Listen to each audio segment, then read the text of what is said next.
Hey there, it's Annie from Chunky Knit Cafe, and I just wanted to talk you through my coffee cup designs a little bit further.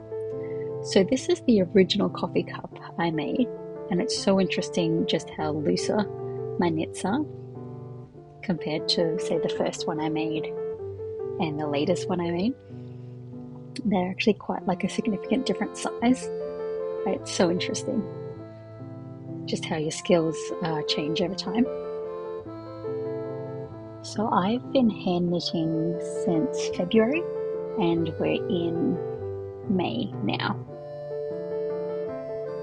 And I've just been loving it, as you can tell.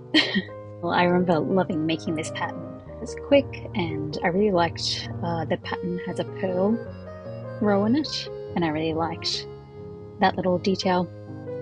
And I loved how customizable it was, that it didn't use much yarn. It's adorable.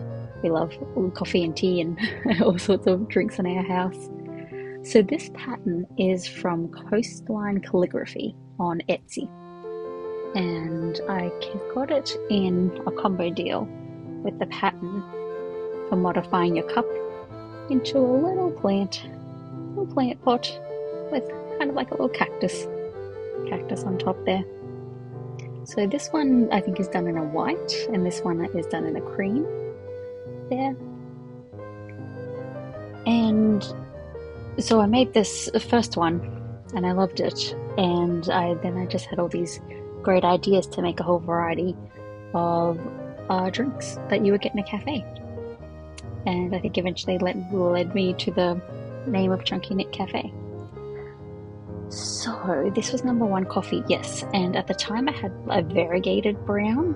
I think, you know what, I think this was back, at first I didn't quite know where to buy chunky yarn from in Australia. Unfortunately it's not as easy as walking into a craft shop, and there's some on, so I'm just tidying and primping him up as I chat. Which is part of why I love hand knitting. It's very tactile, very sensory.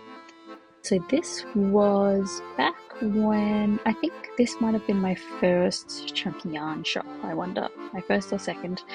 And I bought it from Lincraft, bought it online from within Australia, and there weren't too many options for colours.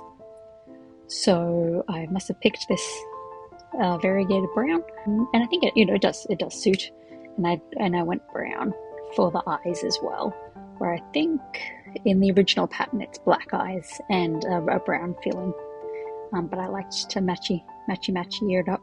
Love the little handle too, so freaking cute. So then next, after coffee, I went with tea. I wanted to try and make a tea.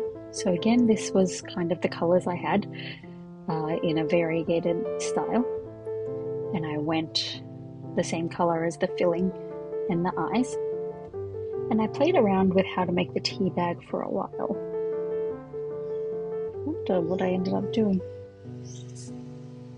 I wonder if that's just like a loop or a chain that's been closed off. Yeah, but I thought it was adorable. Adore tea bag, adorable. And then my next idea was matcha. So I thought, what if gosh, the pet hair gets everywhere, doesn't it? I thought, what if I had, yes, green yarn, green eyes, green filling to represent matcha.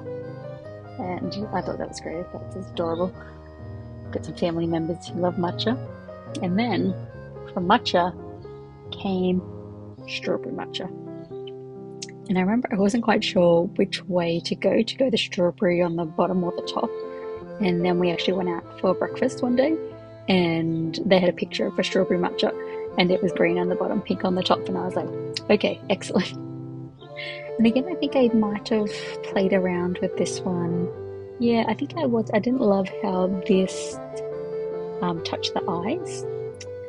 And so when I made a second batch for a local cafe, I think I did potentially move that colour change up one. So we had a straight line there of colour between the eye and the strawberry of the matcha. So from my notes, I think what I did there, so I think it was rows 1 to 5, counting the chain row as 1.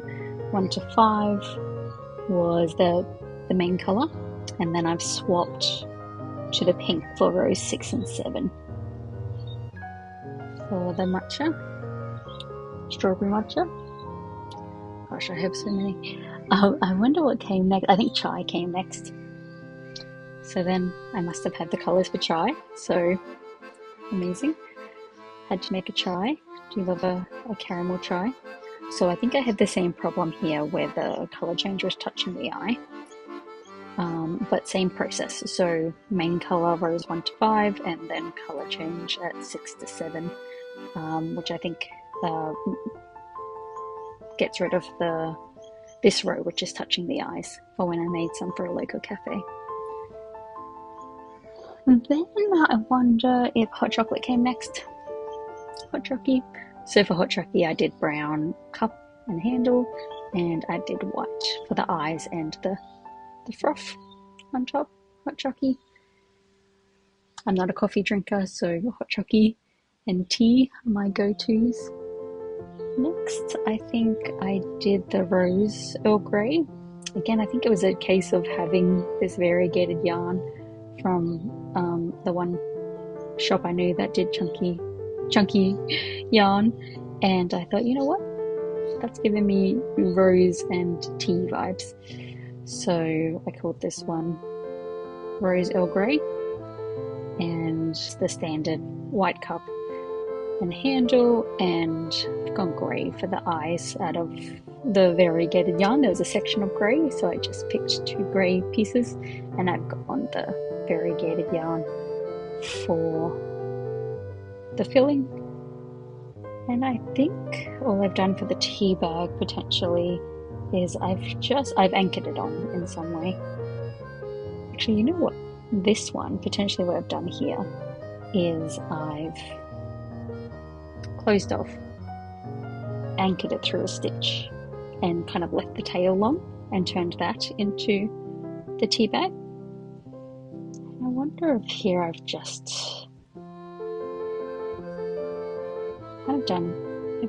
either done 2 chains or I've done just a couple of knots, and I've left the little tail there. Whereas I think my original tea, maybe what I've done there, so I've made a big knot on the end, and I poked it in,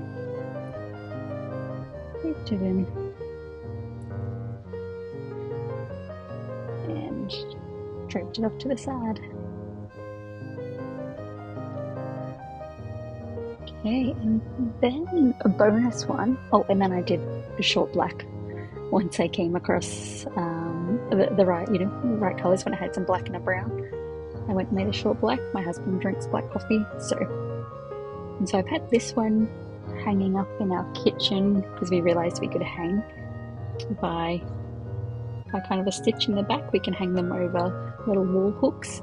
So we got some stick-on wall hooks, and we've been just decorating with cute plushies all over the house. So I've had short black hanging up, tea for me, and I had a hot chocolate for my son. Well, his favourite thing at the moment is a cold chocolate actually, but hanging up as a little set in our kitchen for our favourite drinks. And then another fun one I did with this pattern was I did a teacup pig. So teacup pig came into my head and I had to give it a go. So I've done the cup as Coastline Calligraphy's pattern, and then what I've done is I've taken inspiration from Sad Stuffy's her Get Started in Finger Knitting book, and for the pig she shows you how to make the pig accents for the pig. So I've taken them and I've attached them to the teacup to make the teacup pig. And so I've done pink filling, did black eyes for this one. So I think the ears are pretty much taken from that Sad Stuffy's pattern. Looks like I've done them just the row in from the pearl row there. And I think I've done the same thing she does for the tail. for the pig and the elephant there. And the snout, I don't know if I had to make a smaller version or if it's exactly the same as the snout from her pattern. And I think for the feet here, these are different to the pattern. I think what I've done is just chained on two, closed it off, and attached them as little feet. It's very cute. He stands up on his own. And that was my teacup pig. So I think that's it for the coffee cup collection that I've modified, and I sold a couple at the local cafe, and yeah, part of the Chunky Knit Cafe namesake. Okay, thanks guys, until I chat to you next time.